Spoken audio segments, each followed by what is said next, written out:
The sun hung low in the sky, casting a warm, amber light across the Montana wilderness. The wind stirred the tall grasses of the plains, whispering like a distant memory. Spencer Dutton rode hard through the dust, his silhouette cutting a lonely path across the fading day. His shirt clung to his back, his skin marked by weeks of travel.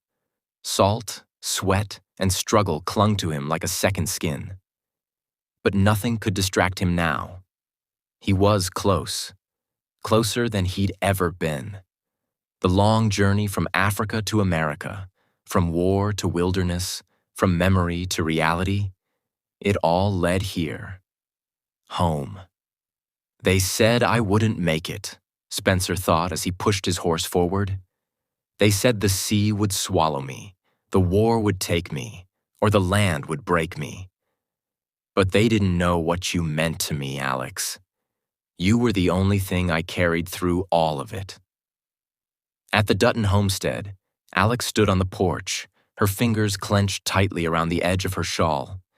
She had waited here every evening, scanning the horizon, looking for the impossible. Her hair had grown longer, her face more mature, but her spirit remained untamed. Beside her, Kara Dutton placed a gentle hand on her arm. "It could be him, Alex," Kara said softly. "Don't be afraid to believe." Alex didn't respond right away. Her voice, when it came, was soft and strained. "I've imagined his return 100 times, but every time the horizon stays empty, it takes something from me." Kara nodded, understanding the weight of hope. Hope doesn't leave us, child. It just grows quieter when we've carried it too long. Far across the fields, the faint outline of a man on horseback appeared. Alex's heart skipped.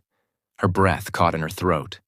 The figure drew nearer, slowly, steadily. She could see the way he sat in the saddle, the line of his shoulders. She knew that silhouette. Spencer dismounted near the fence, the old barn behind him casting a shadow across the ground. He took a step forward, then another. His body ached from the miles, but his legs moved on instinct. His eyes locked on the porch, on her. "Please still love me," he whispered under his breath, each step echoing like a heartbeat. Alex's voice trembled as she whispered, "Spencer?" She didn't wait for an answer. She ran, down the steps, across the yard, as fast as her legs could carry her. He dropped everything, his bag, his hat, the past, and met her in the middle. They collided in an embrace that was equal parts joy and heartbreak, love and survival. Her arms wrapped around his neck, his around her waist. They clung to each other like lifelines. "I swore I'd come back," Spencer said, his voice raw. "I swore I'd wait," Alex replied, her face pressed to his chest. "Even when they said you were gone. I couldn't believe it. I wouldn't." "I was gone," he said. "Parts of me still are. But I never let go of you. Not once." She pulled back just enough to see his face.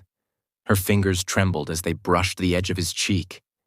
He looked different, thinner, harder, but his eyes still held the same fire. "You look like hell," she said with a tearful smile.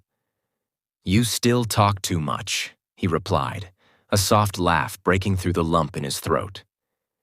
They kissed, long, deep, and full of everything they couldn't say.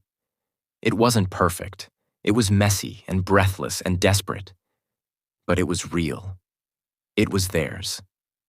On the porch, Jacob Dutton stepped beside Kara, watching the scene unfold. The old man's face was unreadable, but his eyes softened. The light faded as the sun dipped below the hills, painting the sky in hues of orange and gold.